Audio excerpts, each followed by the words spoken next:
If you're like me, you probably get butterflies in the pit of your stomach just from hearing this music, and it fills your head with ancient memories of adventure, fear, and excitement. But if you're not like me, you're probably thinking, what the hell is this guy talking about? Well, either way, we're about to take a look at one of the greatest and most influential games in history, but before we can find out where we're going, we have to go back to where it all began.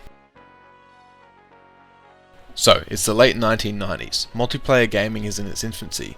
If you're a fan of multiplayer RPGs in that time period, you most probably got together in a room with your friends and played Dungeons and Dragons or Warhammer or Monopoly, over a tabletop, in person.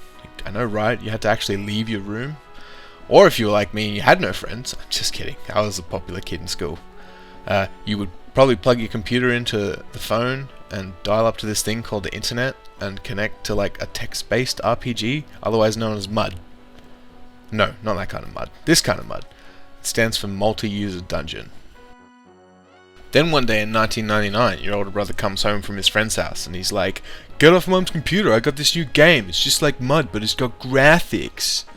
And thus, my first breathtaking and exciting experience into the world of Everquest was born.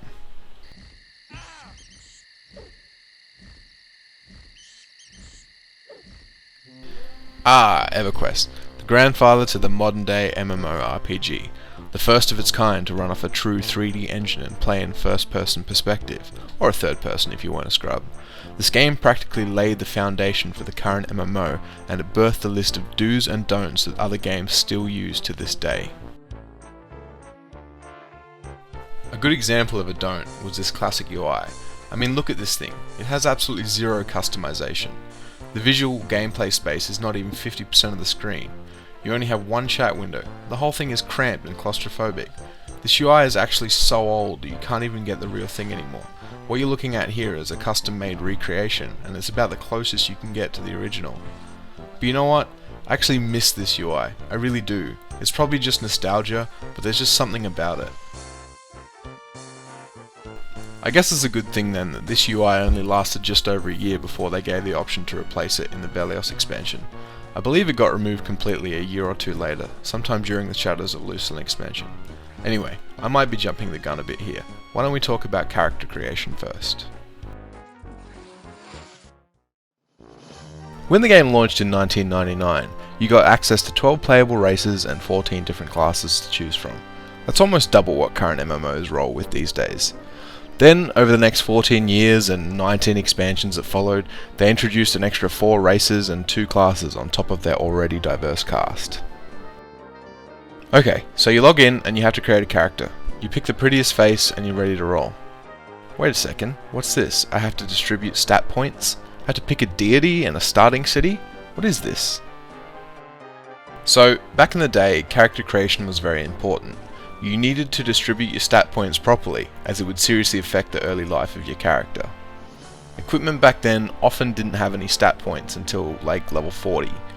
In most cases you had to wait until well into your 50s until your gear had anything other than just armor class on it. A lot of people don't realize this when they first start out and they dump their points into the wrong stat. Well, have fun re-rolling 40 hours in once you hit level 15 and you realize your character's gimped because you should have put all your points into strength and stamina instead of, charisma. And stat points are just the beginning. I should probably also mention that this game featured a more D&D approach to racial statistics. In this game, each of the race's base stats are different from one another, meaning some race class combos work better than others. For example, it's possible to create a gnome warrior, however it probably isn't a good idea, because a gnome warrior's base stats are something like 75 strength and 100 stamina, whereas if you created an ogre warrior, he can start with 147 strength and 150 stamina. Now that might not sound like much, but like I said earlier, stats on gear isn't a really big thing in this game, so those extra 50 plus points are a huge difference. This is a feature that was not adopted by future games of the genre. Okay, what's next? You need to choose a deity. Deity? Who cares? Big deal, right? Wrong. Certain deities in this game can seriously affect your gameplay experience. For instance, if you're a good race and you choose an evil deity, you're still going to have trouble moving around and interacting with people in certain areas of the game that you wouldn't have otherwise. There are definitely ways to work around this, but to a new player who doesn't know any better, it's not so easy. Now, if you don't care, you can choose agnostic and you're pretty much good to go, although deity alone is not always the determining factor in whether or not an NPC is going to melt your face off with his bare hands, because some races just don't like other races in this game. There are a lot of races. However, sometimes choosing agnostic isn't even an option, as some race class combinations are restricted to certain deities. But you know, if you're going to play an evil character, you should pretty much expect to run into trouble in non-evil areas, and vice versa if you roll a good character. I feel I have to mention Ixar in here somewhere. When I said earlier that there are usually ways to work around all of this faction stuff, that is true unless you play an Ixar. These guys are forced to choose an evil deity and are tolerated by no other races in the game. Oh, and to top it all off, their starting city is on a continent of its own. But they're awesome because they have tails, so yeah. Anyway, I could sit here all day talking about deities and factions and other related crap without even scratching the surface, so I'm just gonna move on. So now we have to choose a starting city. Usually you don't get much of a choice in this matter, because your class, race and deity will have narrowed it down to one. However, there are a few who can choose between multiple starting cities. Most of these cities are hours away from each other, and they're spread across 3 different continents. So if you got a buddy who rolled a race that doesn't start somewhere close to you, you probably won't be playing together until like weeks into the game. Okay, so we get into the game and we're somewhere. Where do we go? There's no in-game map and there's no real clear indication of where to go. So, in-game maps weren't implemented until 2003 in the Legacy of Yakeshi expansion, which means back in the day you had to find maps on the internet from sites like EQ Atlas and like print them out or whatever. But even then, a lot of the time you still had no indication of what direction you were facing, so start spamming that sense heading button! Most zones were pretty straightforward. If you wanted to move from one end to the other, you could usually run along one of the walls, or if it was an outdoor zone, there was usually a road you could follow that were reasonably safe. But then there were zones that were not so straightforward to navigate. Oh, there were some zones in this game that are so not straightforward to navigate that it is honestly a wonder how people managed to learn them at all. A classic example of this is Lower Guck. The zone is so convoluted and messy, and to top it all off, there are invisible walls, slippery floors, traps, and pitfalls. It's a fucking mess. Oh, and did I mention that when you die, not only do you lose experience, but you spawn back to wherever your bind location is, naked. So if you're bound halfway across the world, not only are you going to have to run back to the dungeon, but you got to work your way through all the mobs you killed on the way to get to wherever you died, just so you can retrieve all your gear. Alright, so we've been killing rats and bats for a while now, and we're like level 5, so it's time to check out our first dungeon. What the hell? Everything here is already dead. Okay. That's right, instances back in the day did not exist. Everything in the zone was contested. Most zones worked off a camp system, so when you entered the zone you would call out, "Camp check!" and people at corresponding locations would reply, and then you would ask to be put on the list of any particular group that you wanted to join. What that meant was whoever was leading that group would write your name down on a piece of paper, and when someone left he would call the next person on the list, and then if he was the one leaving he would pass all the names on to whoever wanted to be the leader next, and so on and so forth. There was no UI or in-game elements to help with this system at all. It was completely done by the players, but it actually worked really well. Okay, well, this dungeon thing isn't really working out for us, so I don't want to wait on this group list thing, and I can't solo anything in here for the life of me. Why don't we go check out the auction house to see if I can upgrade some of my gear with this hard-earned silver I have. Oh, what's that? There is no auction house in Everquest? The closest we ever came to an auction house was the Bazaar, which came with the Shadows of Lucian expansion. This allowed players to set up a trader in the zone called a Bazaar. You would set prices for your wares, and then your character would act like an in-game NPC merchant. Then you could leave your computer and go to bed or go to work or whatever, and people would come along and look through the crap that you were peddling and decide to buy it or not. But alas, I am getting ahead of myself. This was only introduced in 2002. Before that, people used to go to the East Common Lands Tunnel. This zone was the unofficial trading zone of the game. And back in the Kunark Velios days, you couldn't link items in chat. Now, think about that for a second. Anyone who's played an MMO in the last 10 years knows what linking an item in chat is, but just in case there's someone out there who doesn't, it's when you create a link of an item that you're trying to show someone, so they can click on it, and it opens up in a little box, and you see the stats and, like a picture of the item or whatever. Now, imagine you're trying to sell an item without being able to link it. What do? That's right, you used to have to manually write out all the stats of each item that you were trying to sell and spam the shit out of the trade chat with massive walls of text. I mean, there were some items that had adopted nicknames over the years. Some of the popular ones didn't need to have their stats written out every time. People just say selling fungi tunic or lamentation or flowing black silk sash, and if someone didn't know what that item's stats was, all they had to do was ask. It was a much easier method. So I know all of this sounds horrible and slow and annoying, right? Well, yeah, you are right. But what it also did was forced interaction with other players. Some MMOs out there these days, you can pretty much go through the entire game without interacting with a single other player, which kind of defeats the purpose of the first two letters in the word MMORPG. Well, that was long-winded. Why don't we talk about quests? I mean, the game is called Everquest, right? It should be full of interesting and fun and exciting, well-designed quests. Am I right? No, I'm not right. I'm completely wrong. If you wanted a more accurately descriptive title of the game, it would be Evergrind or Never Rest, because questing in this game, at least back in 2000, was extremely primitive. I mean, there weren't even that many real quests that I remember while leveling up.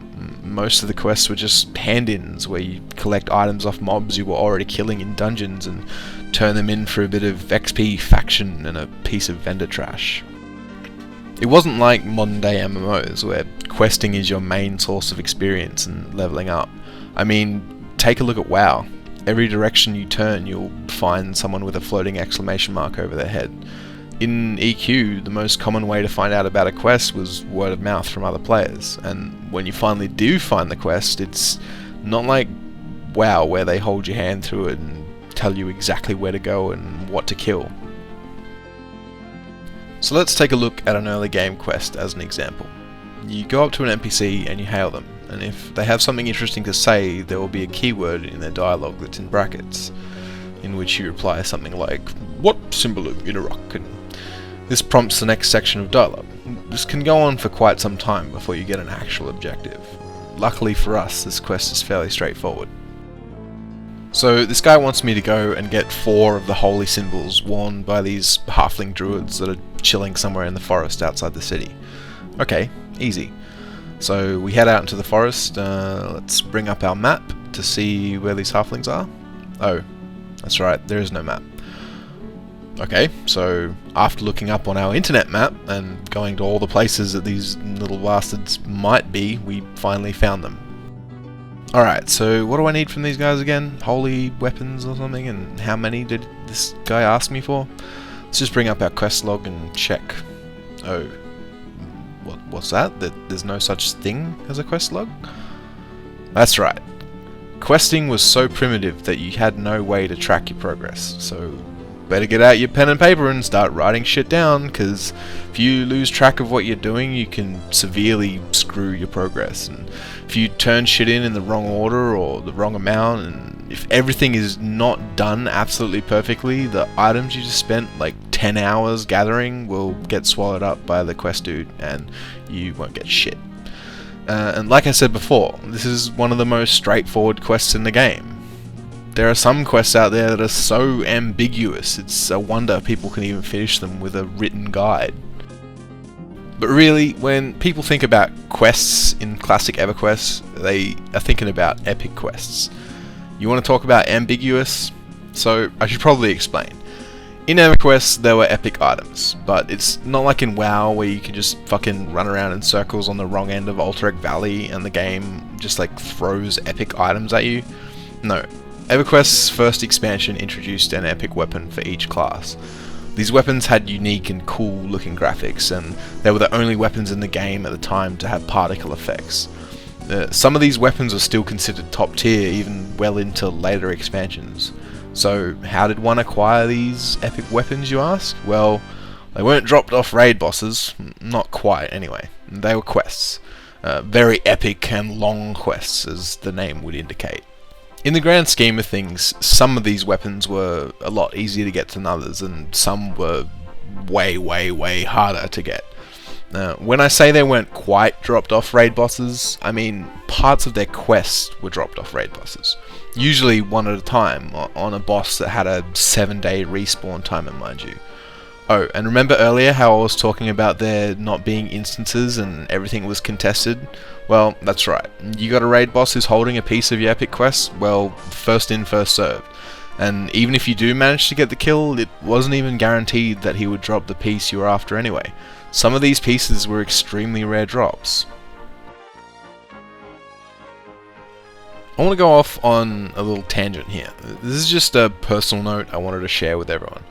Remember how I was talking about some zones that were like just horrid to navigate through? Well, I wanted to show you this one. This is Kedge Keep. I had to learn how to get through the zone for a piece of my epic quest.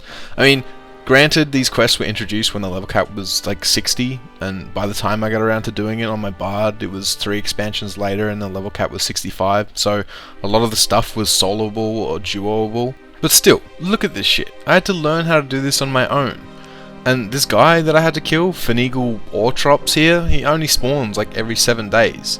I somehow managed to get him on a rotation of Saturday mornings, and every Saturday morning I'd come down here and check if someone else had already killed him, and if not I'd try and solo him, and it was the kind of thing that it was possible to solo, but one tiny mistake and I'd die, so most of the time I had to drag a friend down here to help me. This shit took me like 6 months before he finally dropped the item that I needed. Anyway, my point is, you can imagine what it would be like doing this with a raiding guild, who have more than one bard doing their epic quest. Not to mention the boss being contested, so any guild on the server can pretty much have at him. So yeah, the shit was called epic for a reason. So you've just sat here and listened to me for the last 20 minutes going through and pretty much bitching about every aspect of this game.